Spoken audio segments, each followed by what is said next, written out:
Hey guys, I just realized that I wasn't part of the stream yet. So for 2 minutes, I was being amazing and everyone missed it.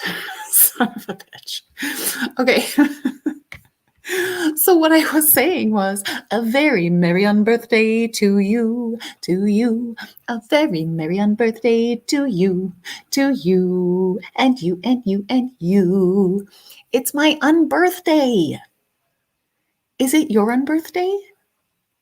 If it is your unbirthday, please let me know in the chat. Yes, and Lisa, I acknowledged you before my microphone was added to the stream, and I said that yes, there, and there does in fact need to be included in this sticker down below. But I wanted to take things slow.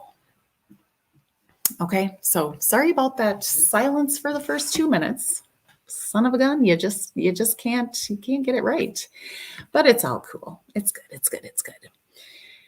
What is your unbirthday? Your unbirthday is every single day that isn't your birthday. And it's a celebration. And I want to celebrate every day. And how cute is this? This is like a record cover here. It's just beautiful. Okay, so I saw some questions about my weekend, and I do, want to catch up a little bit before we get into the meat and potatoes of this here live stream. You know what I'm saying? I know, right? The real Gigi, always amazing when no one's listening. It sucks. You guys, it was like my singing was so much better before my sound came on. But anyway, okay, so my weekend was amazing because I saw my bestie. I spent a lot of time with her, and that was super fun. And I posted some of that. Some of you saw it. I also saw my brother-in-law. Come on, Lily, come here.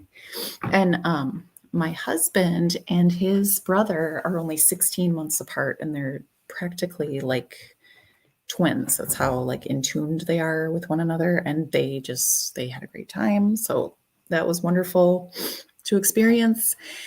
And we went to a wedding. The wedding was amazing. Amazing.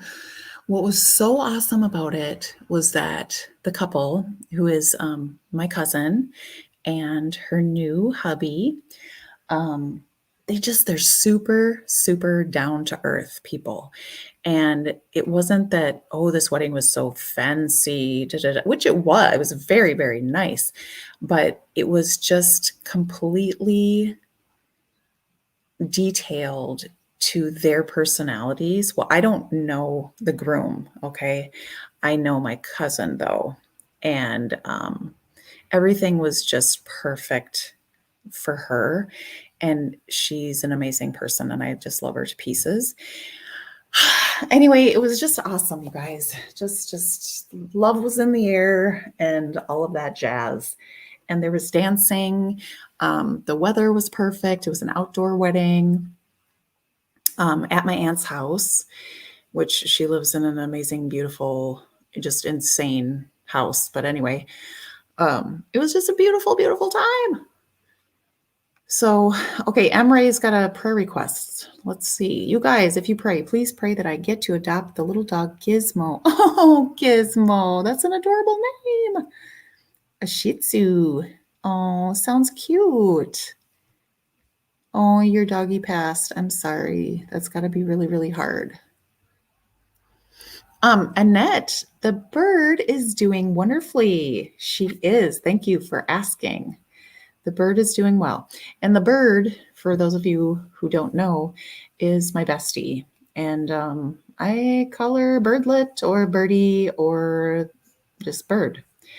So that's who Annette is talking about. Hi, Caitlin. Okay, so we're going to have some, take some attendance here. I'm going to scroll way up to the top. And if you're still here, please let me know. Outlaw Trucker, great to have you always. Betty Joe, love having you. One of my moderators. The real Gigi. Will the real Gigi please stand up? K Triple X. Yeah, I can't believe people haven't heard about this case either. But thank you for being here. Chris Ray, glad you're here. Yes, I did change the time. You know, I got to have at least one time change in there. You got, and this one I think I changed twice. Perfect Storm, hello, my darling. Mr. Sister, hello. Thank you. Yes, my weekend rather, was great. It was amazing. And our flights were, just fine. Blah, blah, blah. Okay, crazy girl, how you doing? Nice to have you. Lisa, wonderful to see you. Layla, how are you? Yes, that is Libby for you. Annette, hello. Colleen, thank you for saying happy unbirthday. Thank you very much. Lisa Ward says, yes, sweet Jesus. Emma Ray is in the house. Phoenix, the smart, the beautiful, the one and only Phoenix is in the house. Haunted. I don't know how you missed it. That's crazy. Maybe your bell wasn't checked or whatever that is. Hello, Sarah with an H. So glad you are here. Scrolling. Stella Farrell. Merry on birthday, Stella. Merry on birthday to you. Hey, Annette. Merry on birthday to you. Let's see, who else we got? Grandma Butterfly, is it your on birthday? Oh, okay, hold on. Here's my tardy note. It's my kids' fault. Those damn kids. They hid my car keys. Yes, when you put them in the corner, make sure they have the dunce cap on, okay, Grandma? K Nicole 90, hello, how you doing? Yes, I did enjoy the land of 10,000 lakes. It is my home. It is. We have another Sarah in the house. Glad to have you. Glorindellen, how ya doing? Okay, so we are going to, yes, you've got to have on birthdays. I mean, seriously. All right, let's stop this. And now I'm going to show you a very much less merry, not merry at all picture. So these are all of the victims from the following mass shootings: Columbine, Parkland, and Sandy Hook. So all of these beautiful people just, went to school or work that day. Whether they were a student or a staff person, they walked into that school building having no idea whatsoever that it would be the last time that they would walk into that building, because their lives were taken by a senseless act of cowards, complete cowards. But what's going on with people? What is this about? What are these shootings about? So I'm not going to get into too much, of the politics involved with all of it, but I am going to talk to you about some of the reasons about why, what's behind America's school shooting epidemic. Okay. And this is linked in the description. This is an article from the documentary channel. And it reads, on September 20th, 2021, yes, that's today, a student started shooting at a university in Perm, Russia. 8 people were killed and 14 wounded. While such incidents are rare in Russia, they're widespread in the US.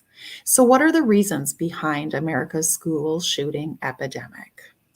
According to Everytown Support Fund data, there have been 549 school shootings in the United States between 2013 and 2019. Let's repeat that. Between 2013 and 2019, there have been 549 school shootings in the United States. This year, at least 43 incidents of gunfire on school premises have taken place. This year, at least 43 incidents of gunfire on school premises have taken place, with 12 people dead and 19 injured.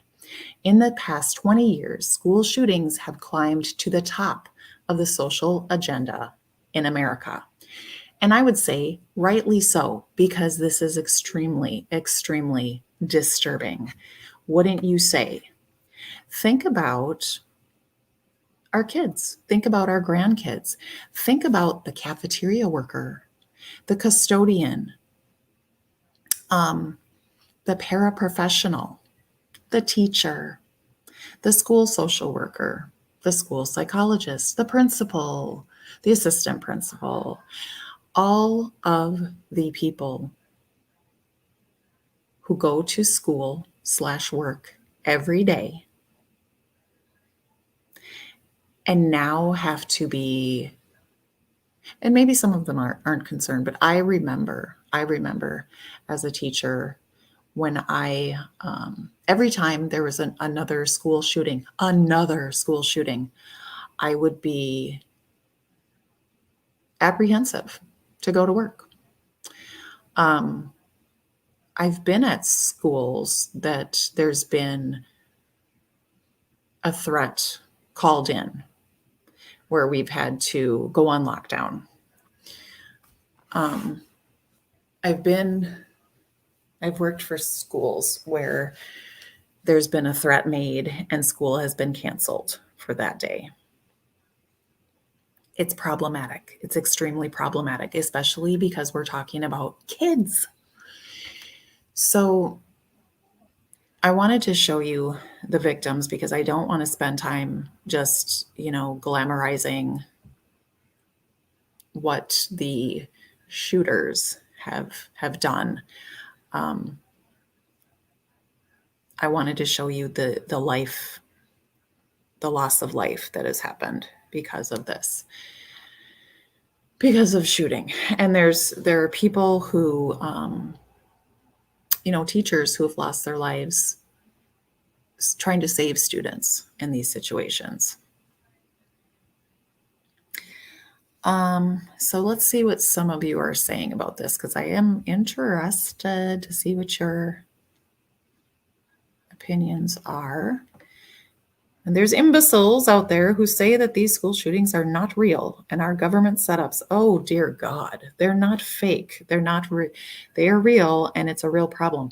Yeah, I bet if we were to ask the parents of these children, that they would say they're real.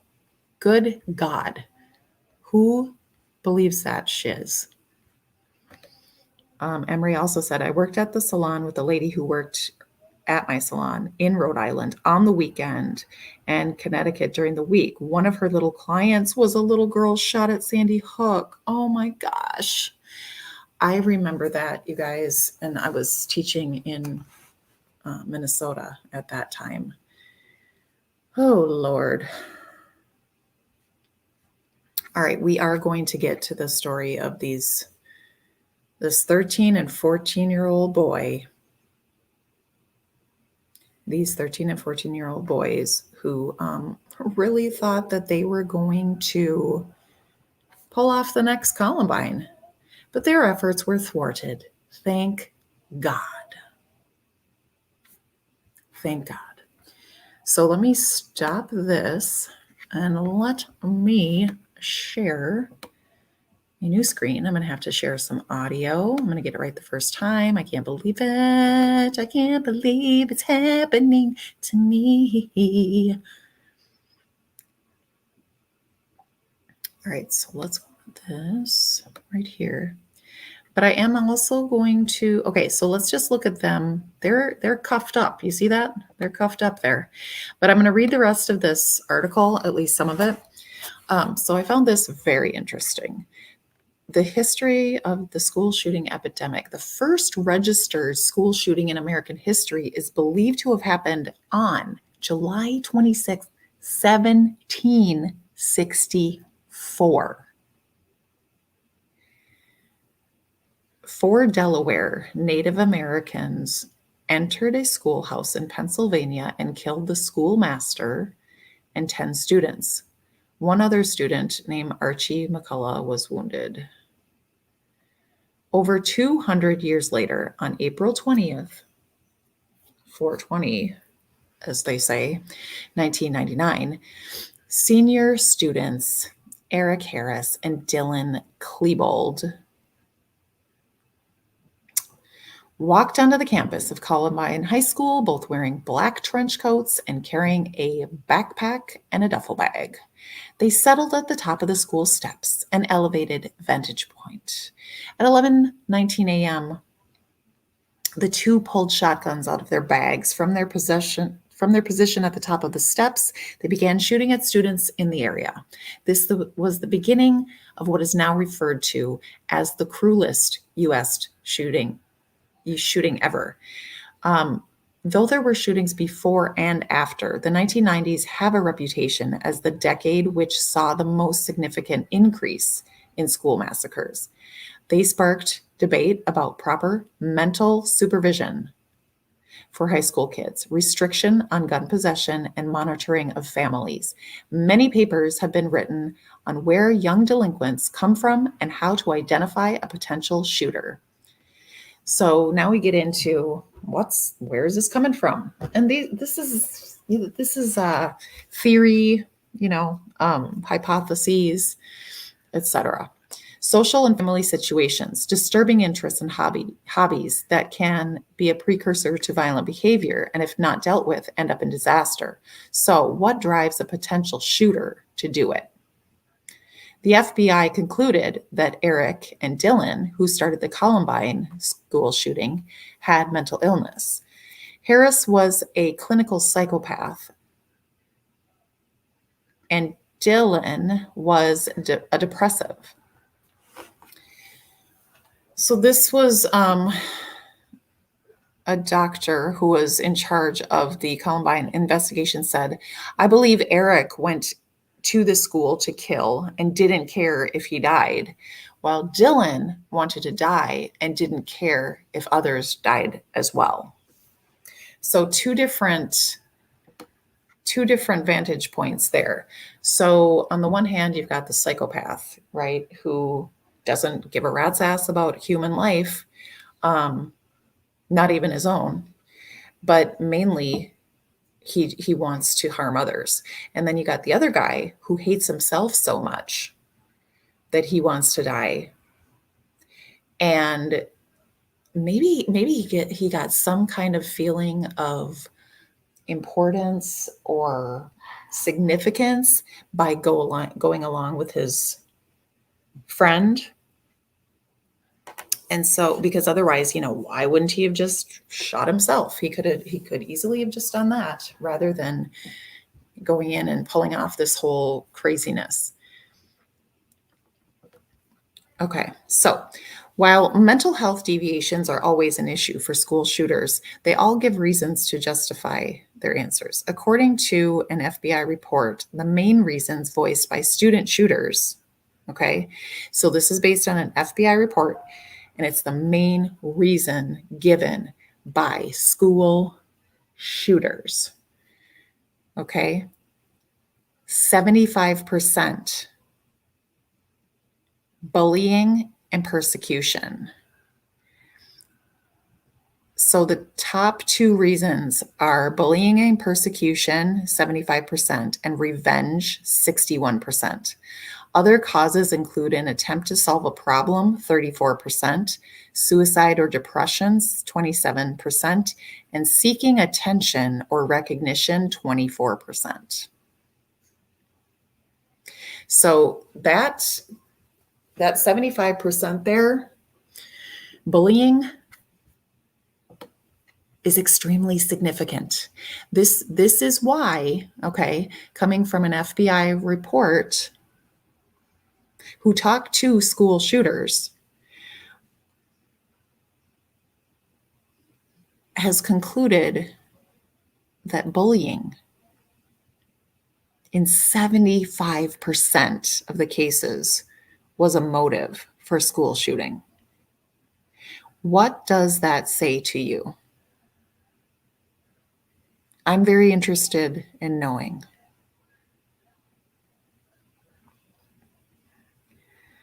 I'm very interested in knowing what you think about bullying as being given as a reason.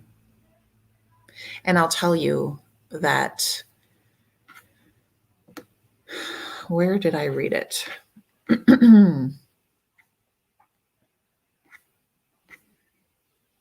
I believe that that was the case with our two boys that we're going to be hearing about here in a moment, too. That they were going to start with the bullies. Loneliness has also become a serious issue. From 1985 to 2004, the social circle size of Americans decreased rapidly. In 1985, 58.7% of Americans had at least 3 friends, and only 10% had no close friends. In 2004, this was down to 37.1%, with 24.6% having no close friends.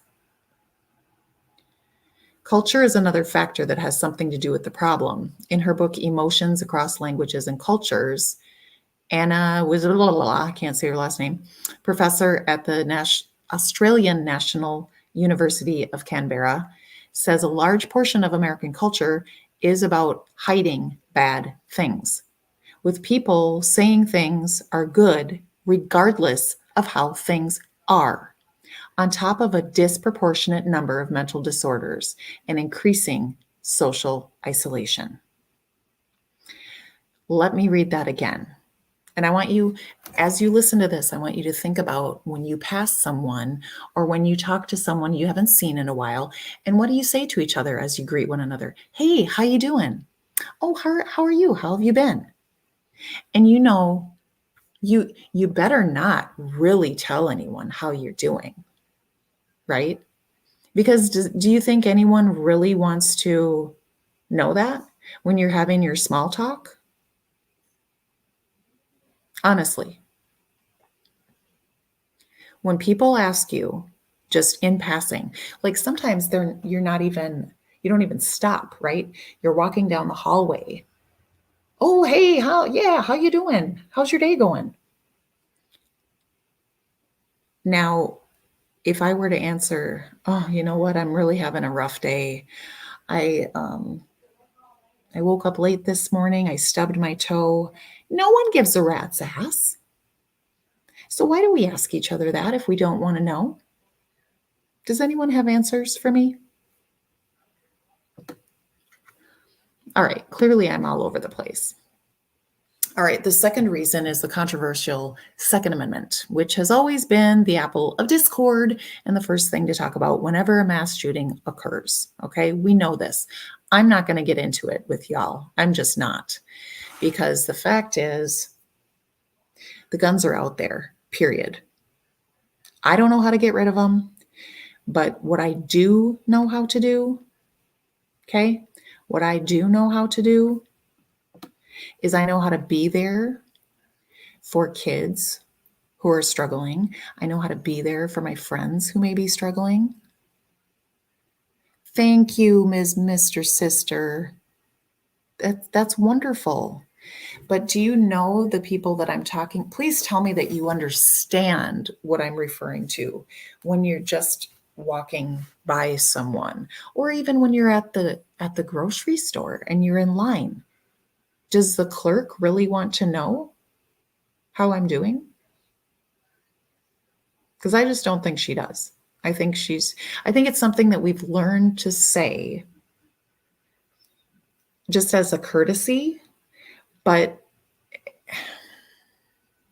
my point is we need to truly care about how others are doing and show them that and be an ear to listen and a shoulder to lean on.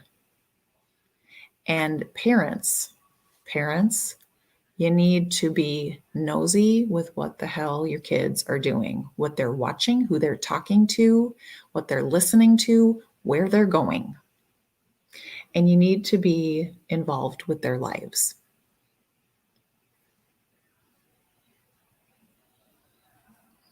And I will tell you, you know what, Chris?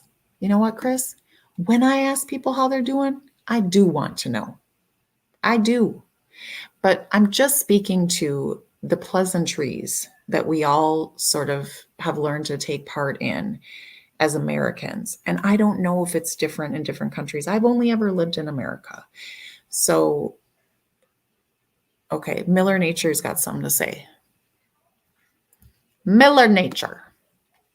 They are pointing out that Americans are disingenuous. They sure the damn hell are. And I'm one of them. Because it's perceived we care when we don't. In other countries, it's much more normal to say truly how things are. Okay. And I think that's true. My thing is, we need to change it. We need to change it, or we're going to continue to have kids falling through the cracks. We're going to continue to have kids who are trying to deal with bullies by taking a fucking gun to school. Okay. I will never forget this little girl. I shouldn't say little because she was a high school student, but she was one of my students. Okay.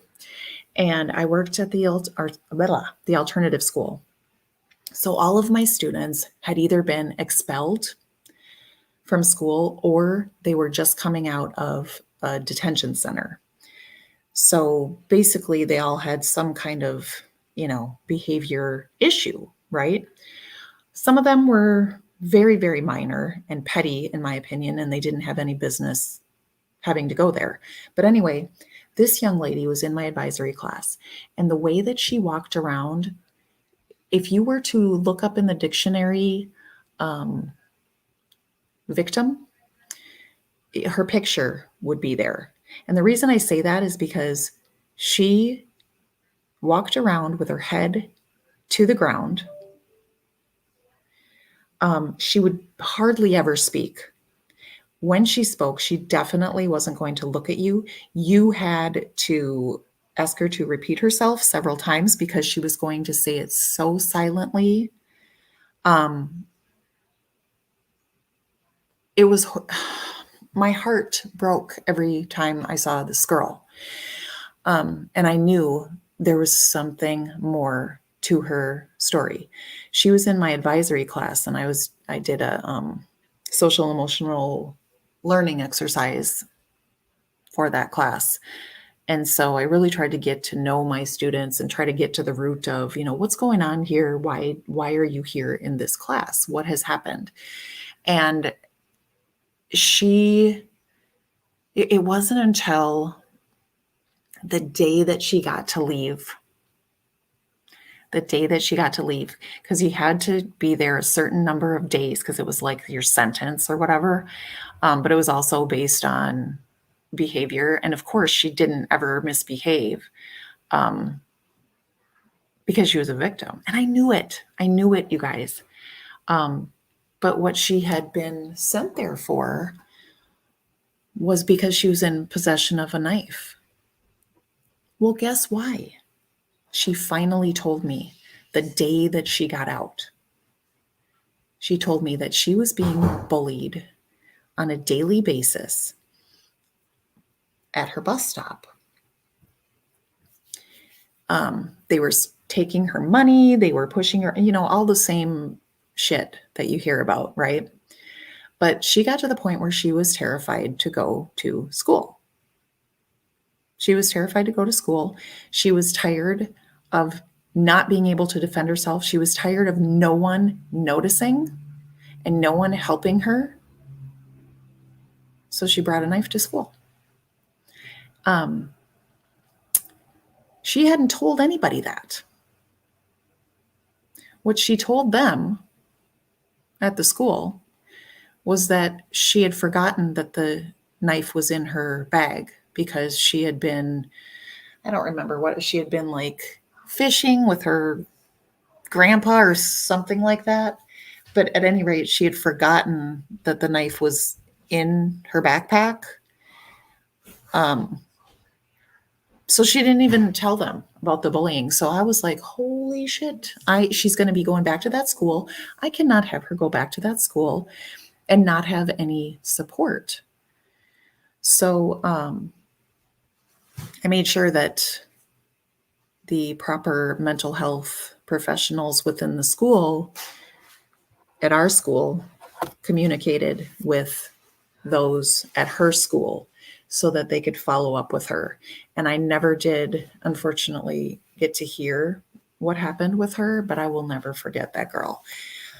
And when I tell you, just pure sweetness, she never looked at anybody sideways. There was the only reason that someone would target her was if they were to just see her as a weak target that couldn't defend herself or that wouldn't. She didn't deserve any of it. So anyway, sorry for that little tangent, but this is why social emotional learning is so incredibly important to focus on in schools, because like I just told you, the FBI has stated that the shooters themselves, 75% of them, have said that it's due to bullying. And I don't care, what their teachers or their principals say. They can say all they want to about, oh, we have an anti-bullying initiative. Okay, sticking up some posters in the hallway isn't going to do it. Not allowing it, quote unquote, not allowing it isn't going to do it.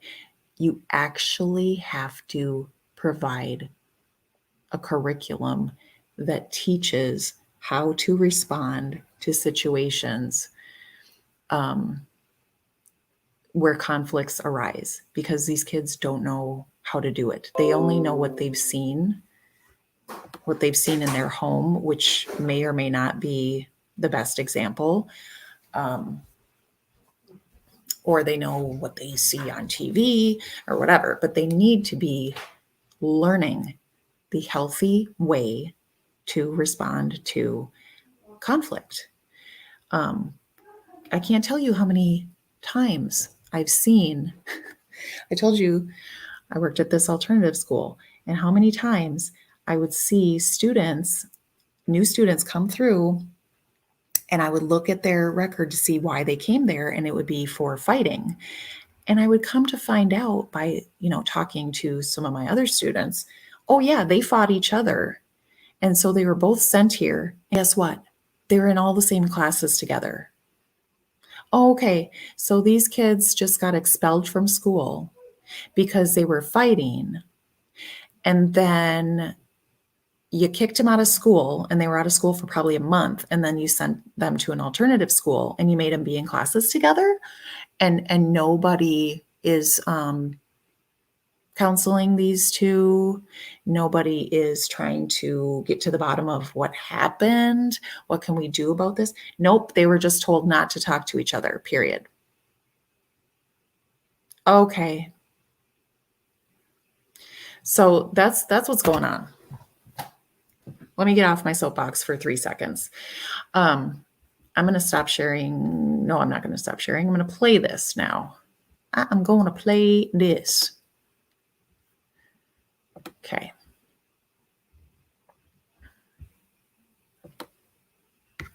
Oh, that's only 10 seconds. But that's these little boys going to jail. Age 13 and 14. I can't. Because what's so upsetting, do they need to be arrested? Do they need to have consequences? Abso-freaking-lutely they do. Of course they do.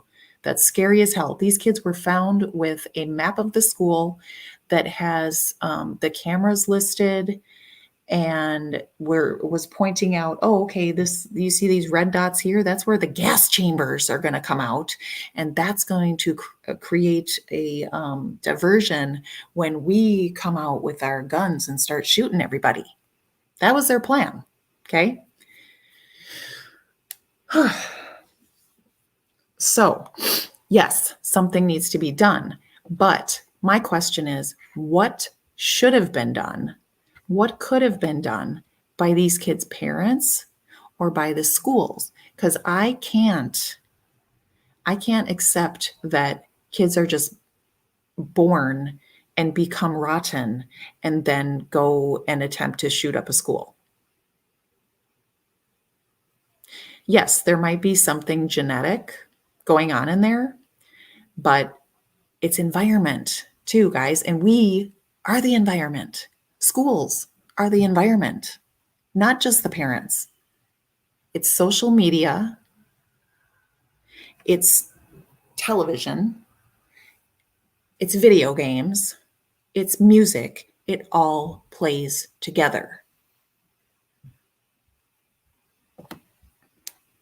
Look at these baby faces.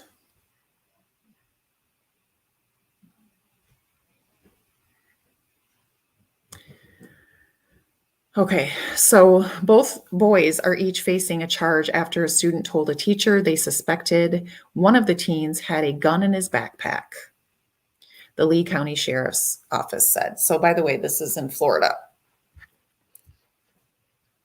According to witness accounts, the two had been talking about conducting the shooting at the school between September 1st and September 8th. Witnesses said they talked about it during classes, in the cafeteria, and through Zoom meetings. Guys, okay?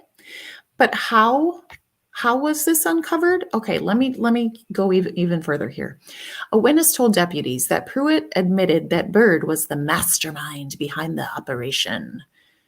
Okay, so Pruitt is on the left. He said that Bird on the right is the mastermind. Neither one of them look like masterminds, just saying, but you can't tell by looking at a kid, I know. Detectives were able to identify both boys involved in the plot and discovered the two had an interest in the Columbine massacre. That's why I brought up Columbine. The teens were reportedly studying the 1999 attack. We're trying to learn how to construct pipe bombs and how to buy firearms off the black market. Witnesses said the two told other students that the Columbine massacre was their inspiration for carrying out the school shooting. Search warrants were conducted at both the students' homes, and investigators found a gun and several knives. Investigators said they have responded to the boys' homes nearly 80 times between the two of them. Now is where I have to say, what in the flying fig Newton of all Newtons was being done to prevent whatever these boys were planning on doing? Because the only reason that this was stopped was because a student reported to a teacher, yo, I think Connor has a gun in his backpack.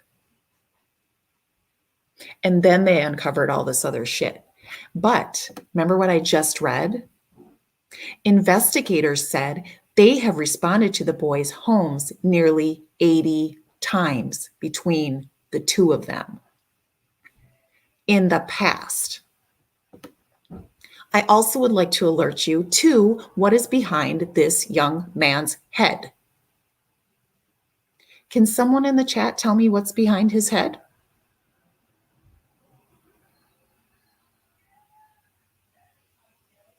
I don't know, the real Gigi. Yeah, I know. I'm shaking my head too, Colleen. I'm shaking my head 80 times. Yep, we're going to get to the parents. We are. We're going to get to the parents.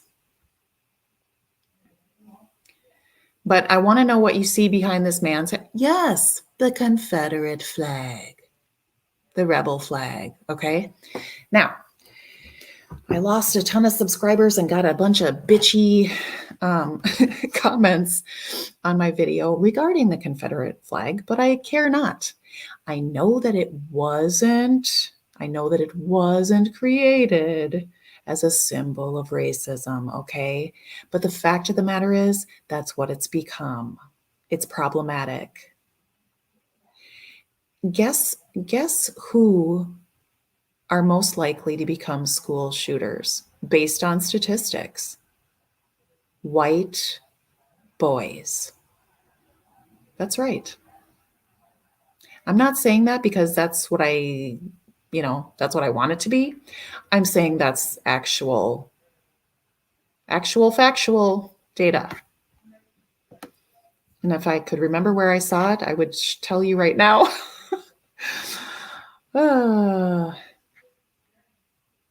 I think it might be within this. Yeah, it's within this article. So, like I said, I have linked this article in the description. And at the end, it says an FBI report into 18 school shootings profiled shooters as middle class, lonely / alienated, awkward Caucasian males who had access to guns. Now, that doesn't mean, I don't know what that means. Okay. And it only looked at 18 shootings, and there's been many, many, many, many, many more than that. So I don't know what we can read into that too much, but what favor would you like? How big is it? All right. So I could have sworn there was a video on here. I guess it was just that one. All right. So here's pictures of the stuff they found too. So this is a poster of all these different bullets. Isn't that just cute? So if your kid had all this shit in his bedroom, what would you be thinking? I don't know. Is this not problematic to you? Shell casings, actual knives, and guns in the kid's bedroom. Okay.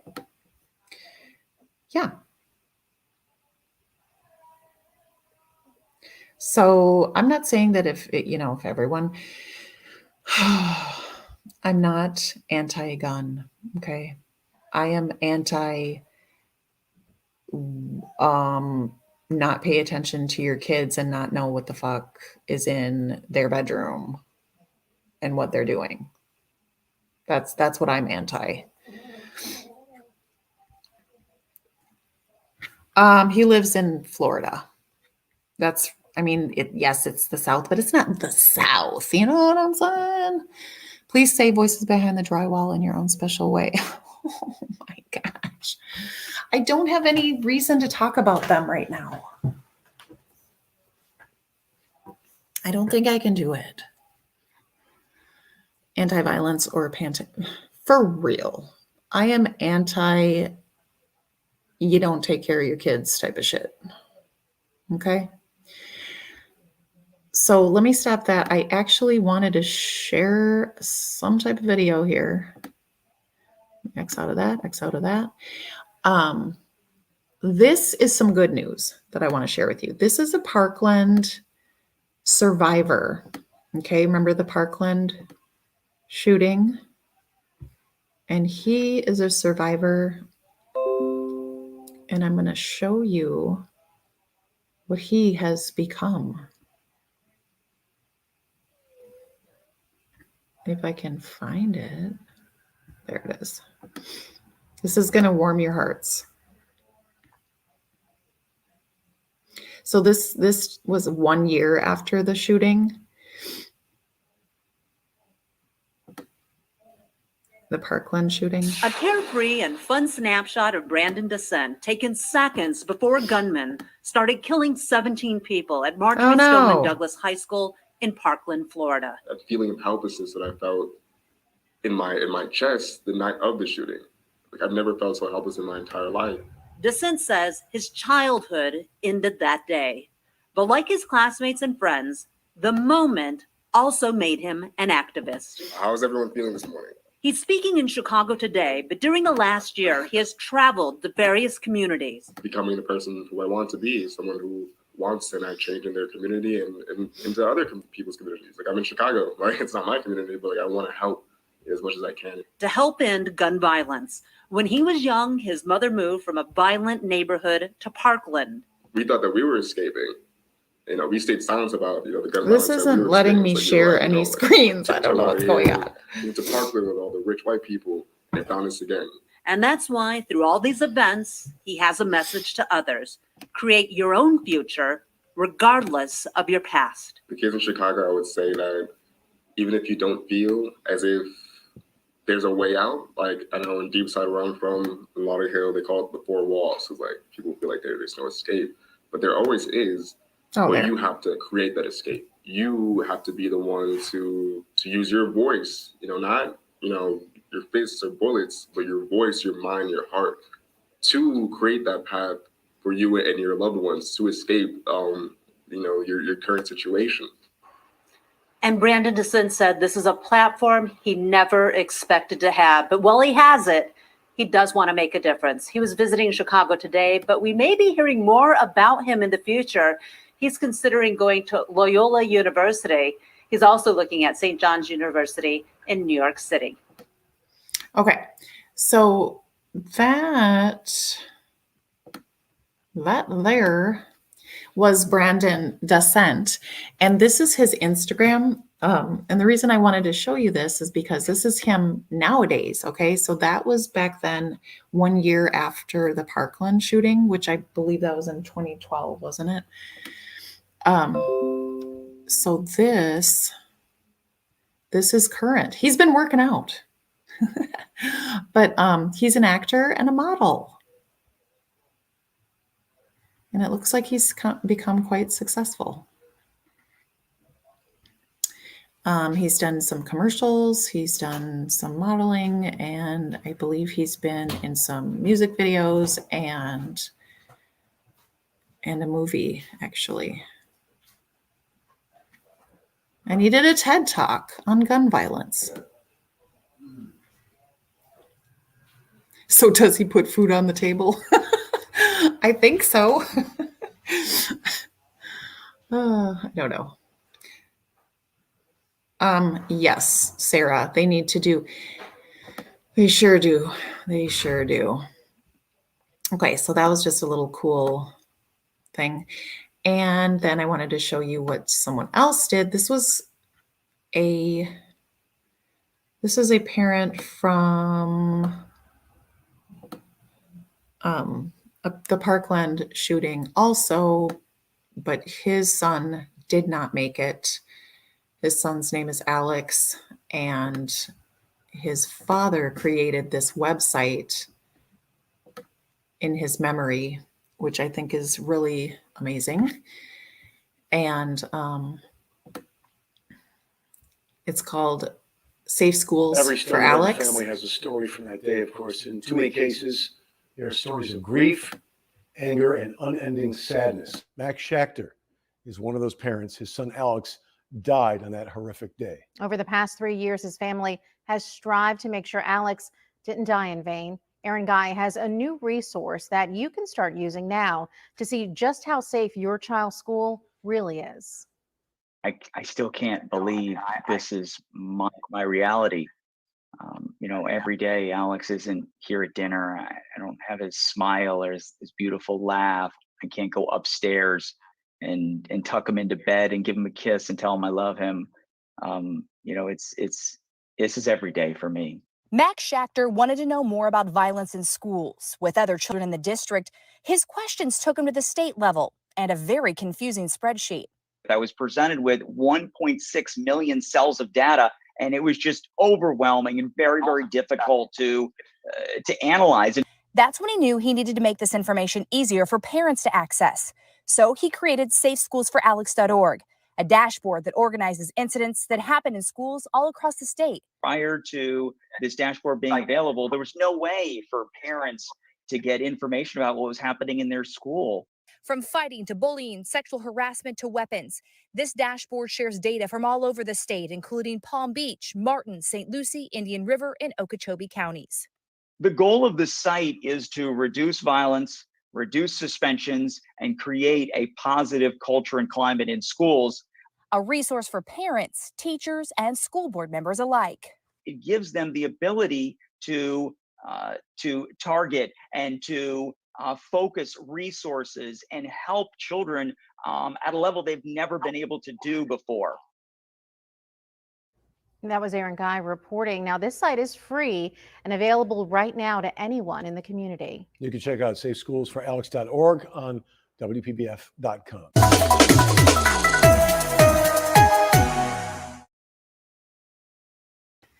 Please tell me you heard all that. Did y'all hear the video? Okay, so this is the website, and there's this school safety dashboard is what he was just talking about. Because when he went to look up, what's going on in my kid's school as far as violence, etc., it was too complicated to even begin to understand what was going on. So these are the states that use this dashboard: Florida, Kentucky, New Hampshire, and Pennsylvania. I wish every state used it. Not sure why they don't. Let me see what you're saying in the Chizat. Yes, we did. Okay, good. Most of it. Okay. So this site, as I said, was made by Alex's dad. That's the homepage, our mission. Let's read about Alex really quick. So Alex was 14 years old, and he was one of the students who was tragically killed. Oh, that wasn't. Oh, yeah, it was Parkland. Okay, that was 2018. Okay, I must have been thinking about Sandy Hook when I said 20, whatever I said. Parkland was in 2018 at Marjorie Stoneman Douglas High School.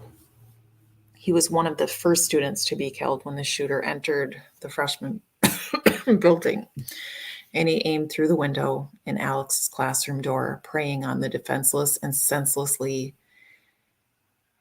taking Alex and his classmates away from their family and friends forever. He survived by his broken parents, 3 siblings, grandparents, and countless cousins, aunts, uncles, and friends. He loved the marching band, and he played the trombone and the baritone in the Eagle Regiment Marching Band. So I know that on this, they also have a scholarship for music because he was in the marching band and he loved the marching band. So that's a cool thing. So I left this in the description as well. I'm going to stop sharing that. And let's go to the press conference for these boys.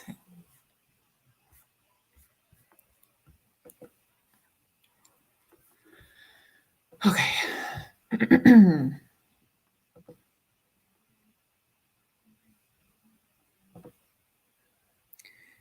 Betty Jo, I see your chat, you silly. All right, this is on Facebook on the Lee County. And do we want enlarge? Yeah, that's good. Good afternoon. Thank you all for being here today. I'm Lieutenant Russell Park, Public Information Officer with the Lee County Sheriff's Office. We called this press conference today to announce an update in a school threat investigation. Before we begin, I'd like to introduce a few of our members standing up here with me today. To my right are the lead detectives in this case, Detective Bradley Wyke and Detective Eric Hurd. To my left, we have the Superintendent of the Lee County School District, Dr. Ken Savage, and the commander of our Youth Services Division, Captain Ryan Lowe. To give you details on the incident, Sheriff Carmine Marcino. Sheriff. Appreciate it. Good afternoon. I'm Sheriff Carmine Marcino. Thank you all for being here today. As your sheriff, one of my top priorities has always been safe kids, safe schools. This means the safety and security of our schools and children. Zero tolerance. Yesterday, a teacher from Horns Marsh Middle School received concerning information regarding an 8th grade student. The information alleged that the 8th grade student was possibly in possession of a gun concealed in his book bag. The teacher promptly alerted the school resource deputy and school administrators. The student was removed from class and an administrative search was performed. No weapons were located in the bag. However, a map of the school was located. The map contained markings indicating the location of each of the school's interior cameras, and we take every tip and every threat seriously, so we did not stop there. Detectives with our Youth Services Criminal Investigations Division assumed the investigation. During the investigation, detectives identified 2 students involved in a plot to carry out a school shooting. The students were identified as 13-year-old Connor Pruitt and 14-year-old Philip Bird. Detectives learned the students took an interest in the Columbine High School shooting. They were extensively studying to learn more about the incident and the shooters. Detectives also learned the students were attempting to learn how to construct pipe bombs and how to purchase firearms on the black market. Search warrants were executed at each of their homes.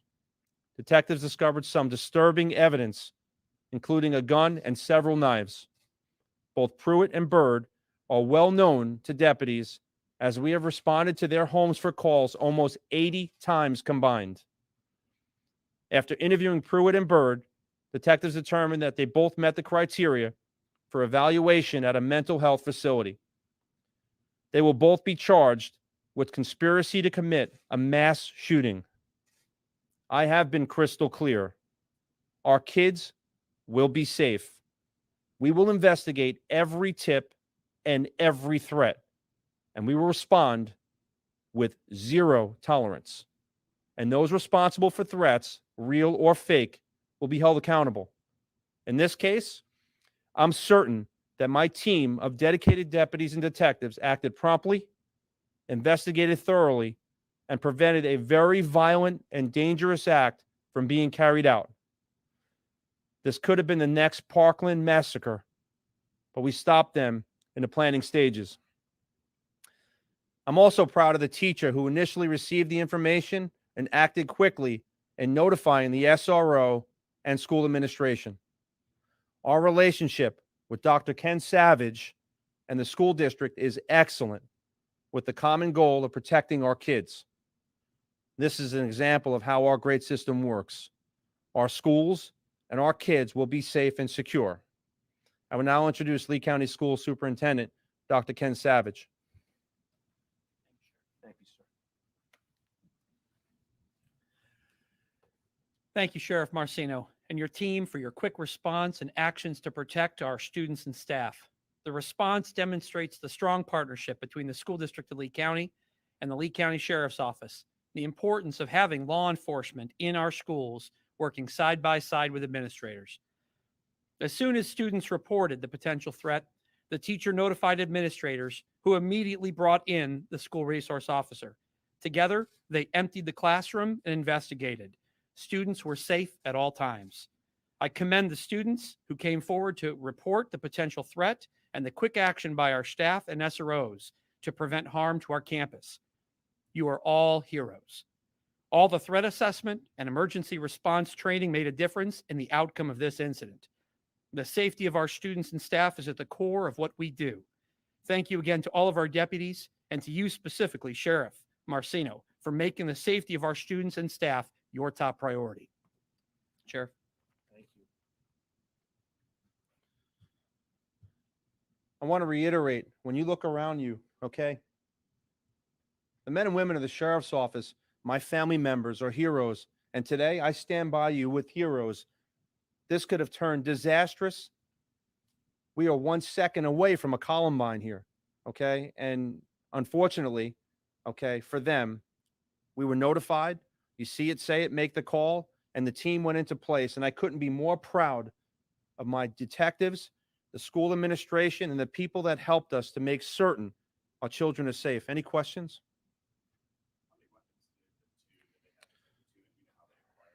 So obviously it's an ongoing open investigation, just getting pieced together as we speak, but obviously you can see a firearm, you can see knives.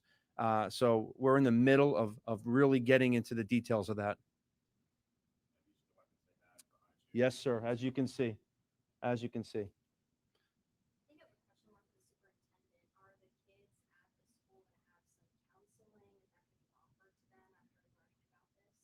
this time, we don't really have a lot of specific comments on the specific nature of this case, other than the fact that the mental health piece is already been engaged. Did you say it was a student who then alerted the teacher, who then alerted the proper outlet? Yes, sir. And make no mistake, okay? We investigate every threat. Every threat to us is investigated fully, immediately, and thoroughly. We're not going to tolerate it. I've made it clear. I've said it countless times. Zero tolerance is zero tolerance. Okay, fake or real threat, you go to jail, and that's the end of it. The mental health aspect of it, obviously they're being evaluated and they'll be assisted with their mental health, but these are crimes. And when you commit a crime, real or fake, in our schools, in our county, you're going to jail. The last thing I wanted to ask is, do you consider the student who came forward to be a hero?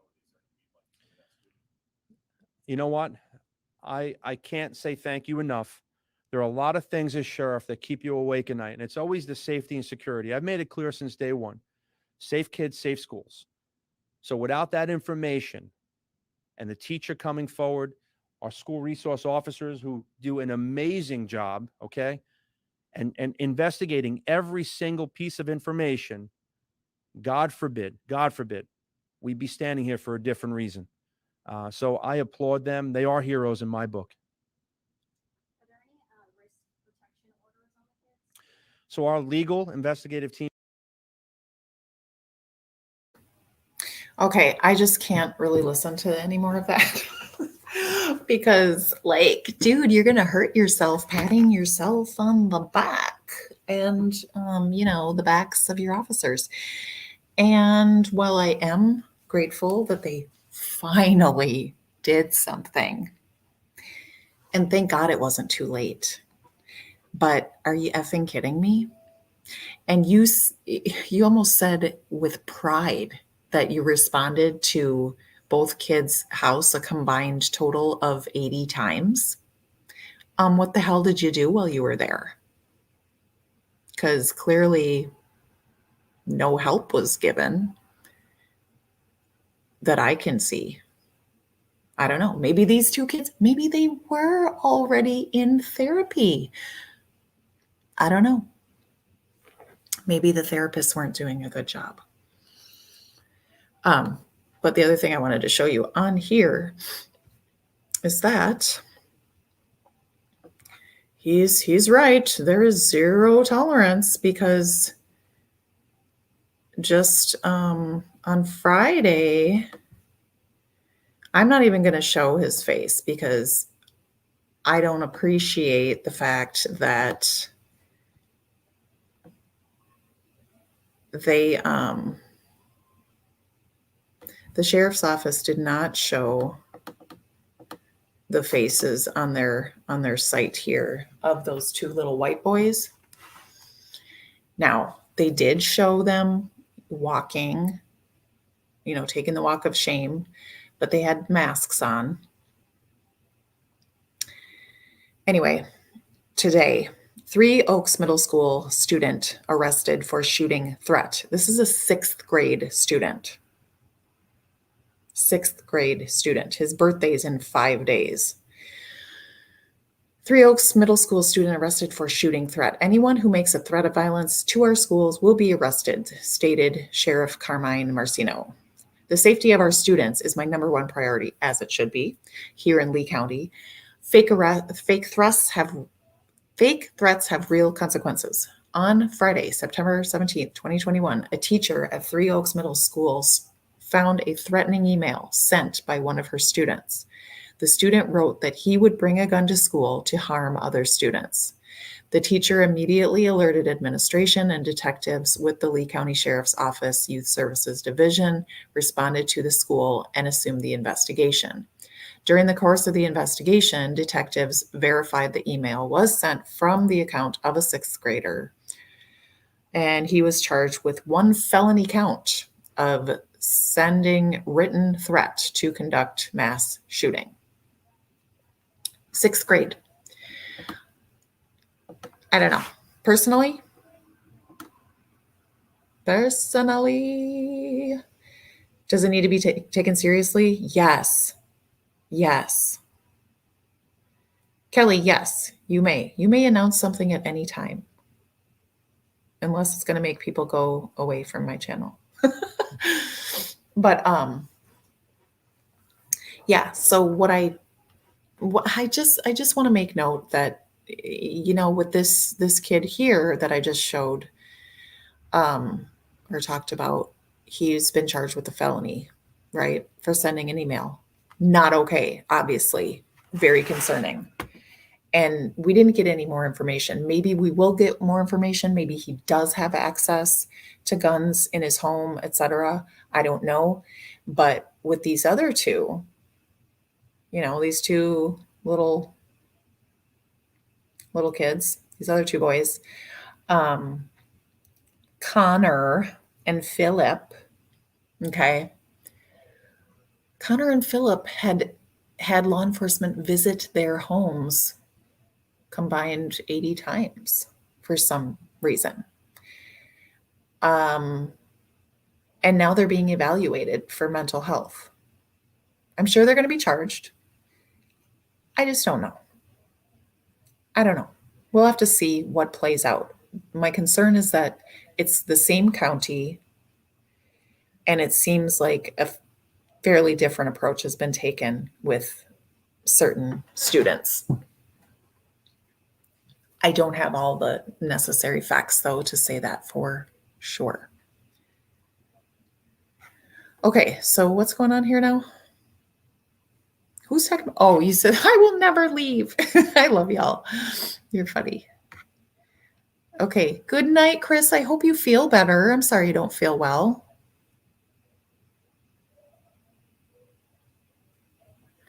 Yeah, Phoenix, I hear you. Boys' rooms are scary to go into because they're smelly. Okay, but Kelly, go ahead whenever you want to make your announcement. Pie-eyed. I shook down my son's room regularly, went through the computer, searched. Yep, you need to do that on a regular basis, among others. Spelunking? I don't know what that word means. Did you just make up that word? Zona's in the house.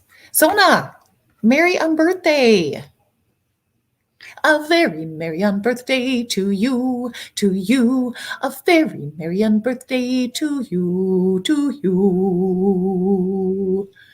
Oh, Zona, I wasn't in the wedding. No, but I did make it into the toast. My cousin was so excited to see me. She just was like, I don't know. It had been so long since we saw each other because of the Rona and everything. Spelunking, making up words, and then you're co-signing, Phoenix? I'm just kidding. I don't know that word though. It's caving? Okay. Y'all, I've never heard that word before.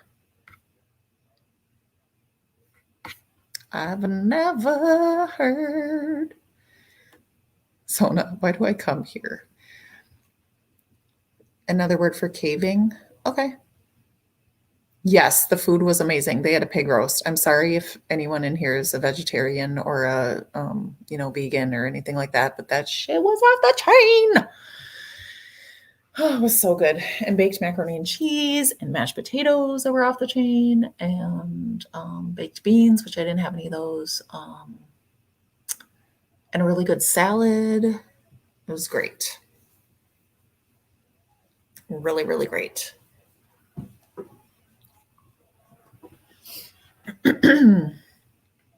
Yeah, okay, I believe you. It's a word, but it looks really weird, and I've never heard it before.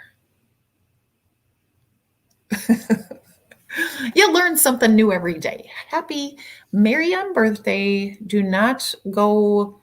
Yeah, I hope your cake doesn't spelunk into itself. Is that... Oh shit. Yes, I sure did see the cherry on the spoon, Sarah. Now remember, well, I don't know if you knew this in order to remember, but I am from the great state of Minnesota. So I've seen all those things, but I did make sure that I saw the cherry on the spoon again. It's just a thing that you got to just lay your eyes on. And it was spraying water. He was spraying water. It was so cute. Yeah, I believe that is the beginning of the Mississippi where the falls are. I don't really know, but it's part of it. Okay. Oh yeah, I've heard sphincter. Do we get extra credit because we taught the teacher something today? Well, what, Kelly? Everyone congratulate Kelly. That is so exciting. That is so cool. So let's take a few moments to just wish Kelly and her birth mother and birth father and her sister very merry unbirthdays and happy finding one another days. That is so amazing. I'm very excited for you. Yes, congratulate.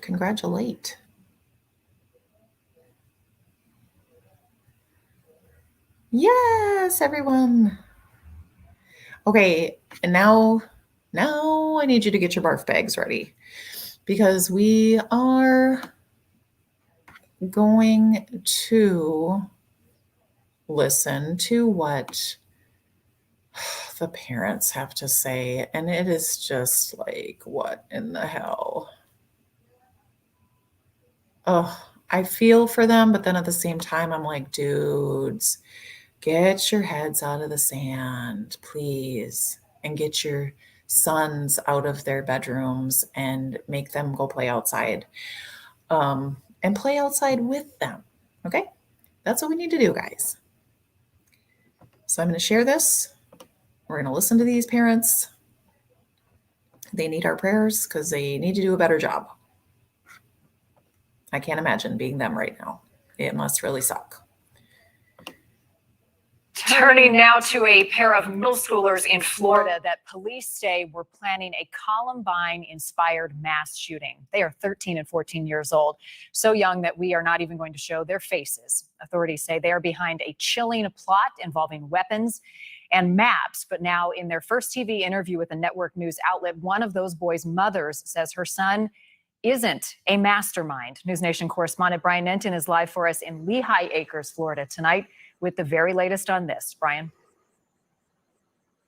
Marnie, I've been going through the police reports and the photos all day long. It is just shocking what detectives say these boys had planned at the middle school behind me. But we also talked to one of the kids' mothers who said flat out her son is not capable of killing anyone. A 13 and a 14-year-old boy cuffed and booked after investigators say they planned a mass shooting at this Southwest Florida middle school. The 14-year-old's mom says she is in shock over the accusations. What did you think when they told you what he was charged with? I went hysterical. I just never thought to see my son in handcuffs. It was just devastating yesterday. It was the hardest thing ever. Lee County, Florida detectives say the boys had a meticulous plan and were inspired by the Columbine shooting. Police reports say they had a map of the school with surveillance cameras marked and other locations marked where the shootings would take place. Deputies say they found guns and a collection of knives inside the 14-year-old's bedroom. His family insists the teen is not dangerous. The rifle they took out of here wasn't a rifle, it was a BB gun. He wouldn't use them to hurt anybody. You know, they made it sound like they made it sound really bad. Do you think there's any chance that you are in denial? No. No. Not when it comes to Philip. He's a good kid. But the sheriff says the boys were, quote, 1 second away from a school shooting. And this plan was coming together. And at any time, at the press of a button, God forbid, we could be sitting here talking about a mass shooting. Investigators say the boys approached other kids and asked them if they wanted to take part and even had Zoom meetings about their plan. I feel like it was just talk, you know, like an attention kind of thing. Like, but if you're another parent with a kid at that school, I mean, oh imagine my gosh, if that was your concern. Yeah, and that's why I say I am grateful that nothing did happen because I get it. And as you can imagine, a lot of the parents of the children at this school behind me are grateful also that this plan did not play out. We're told tonight that the investigation into all of this continues. Marnie? Wow, Brian, scary. What happens to these boys now? Well, we know they are undergoing a mental evaluation. They were in court over the weekend. We know they'll be held in jail for 21 days. Then they'll have another hearing, the parents hoping that they can get them out on bond. Turning now to a pair of Excuse me, hell no, those kids better not just get out. No.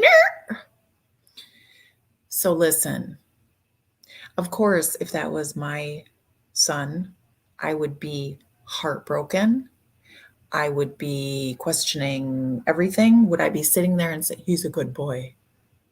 No, no, he's not. He's not a good boy, actually. I believe those were the parents of the kid who had all that shit in his bedroom, okay, that we saw.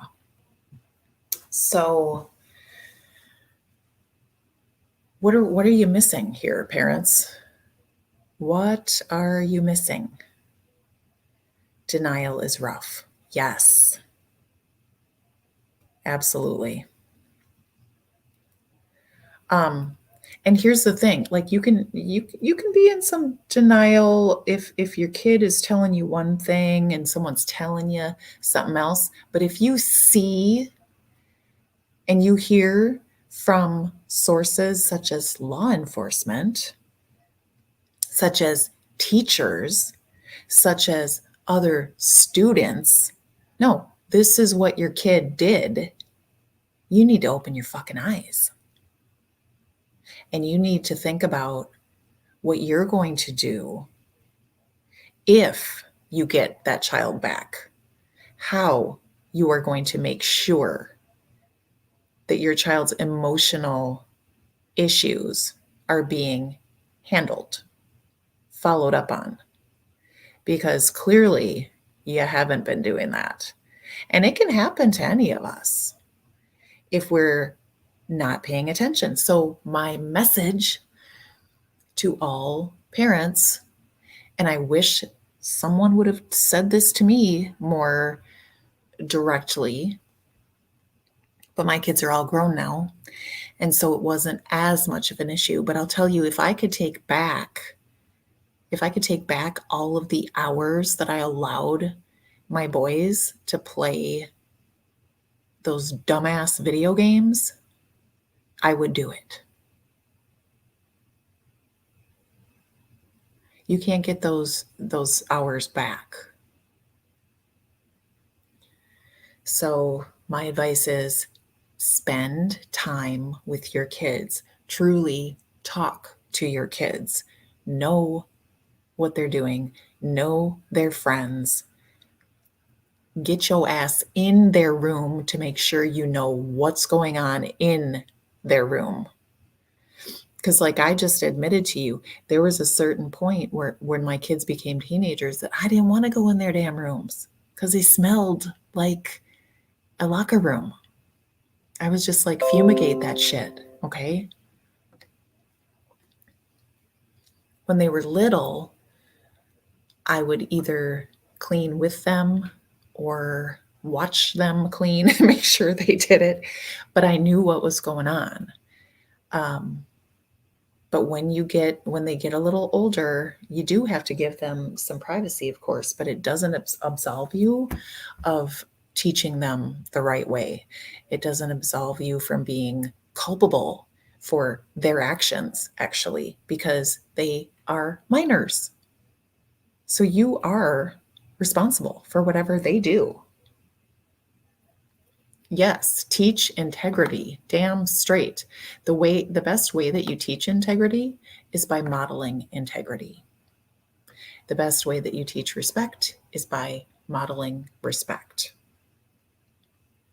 Teaching gratitude, model gratitude. You get the idea.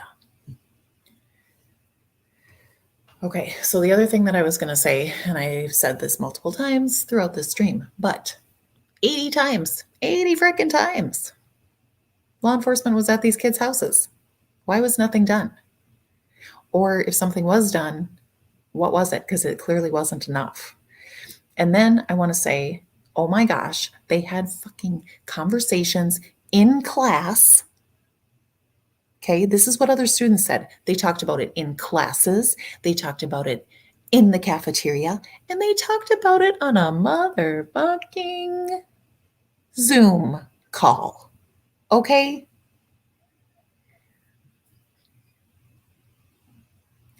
There were plans. And none of those times, none of those conversations that happened in the classes, in the cafeteria, or on the Zoom call were reported until after somebody thought that one of the boys had a gun. And I'm not faulting the kids, but what I'm saying is parents and society, we have to make sure that kids know that we are approachable, that they can tell us about things that are going on, and that something will be done about it. So I don't know exactly, they didn't say how many students they talked to, but they tried to recruit other students. There are other students that said they talked about it in class, they talked about it in the cafeteria, they talked about it on a Zoom meeting. And yet none of those kids said jack about it until after the fact. So we have to ask why. Our kids have to know that they can talk to us, they can trust us. We can't leave it up to teachers, although teachers do have a responsibility, but we can't just leave it up to teachers. We have to, it's a societal issue. It's a parent issue. It's all of our issue, because any of us can become victim to this type of shit. All right, what are y'all chatting about?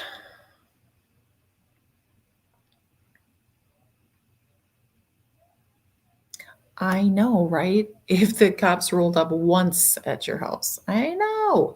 And they didn't give us any details about why they had responded to calls at the home. So, was it because the boys had run away? Did the neighbors call because they heard stuff over at that house? They didn't elaborate on that.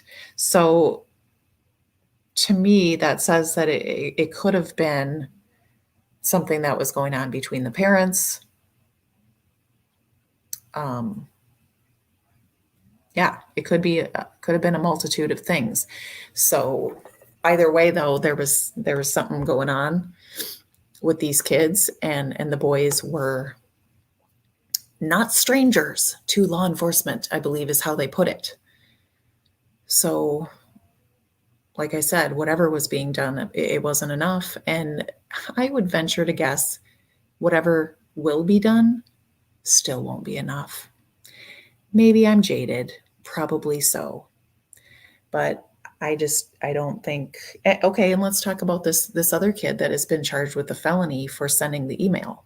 Okay. Is he going to get some help, or are they just going to punish him? Are they just going to punish him over and over again and see if that makes him good? Guess what? That doesn't work. I don't know if the parents have rebel flags. I didn't see any other part of the house.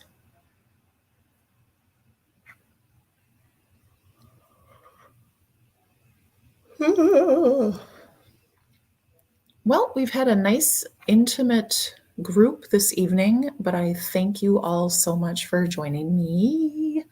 Yes, I do.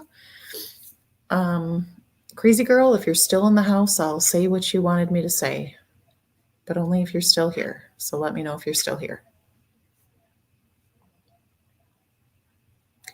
That's right, Anna. Punishment doesn't work, generally. Sometimes it does, but usually not. It's really only going to work with a kid who already gets good attention and, maybe does make a bad choice kind of out of nowhere and then is like, whoa, they get this punishment and it's so out of character for them to do that. That could be like a little wake up call for that type of kid. But when you're talking about a kid who's chronically getting in trouble and you keep just punishing, what do they say about repeating the same action over and over and over again and expecting different results is insanity? But we do that. We do that with our kids in school. Just punish them. Just kick them out of school. What does it do when you kick a kid out of school? What do you think it tells them? What's the message? The message is, we don't want you here. When a kid hears that they're not wanted someplace, do you think they want to be there? I doubt it. And if a kid doesn't want to be in school, are they going to change their behavior so that they can stay at school? Probs not. We got to do better. We've got to do better.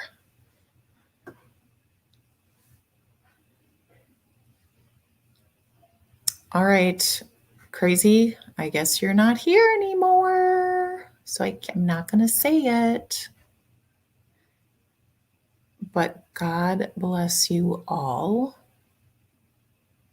And if you see any bullying going on, well, first of all, let me say this to wrap up, okay?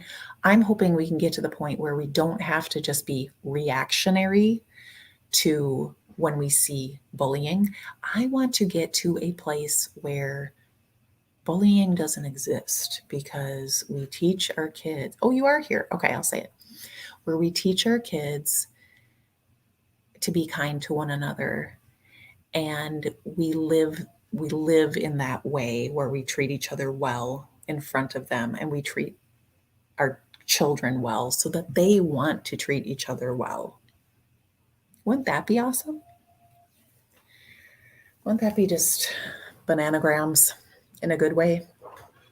Okay, that said, do not listen to the voices behind the wall. Good night. Love y'all.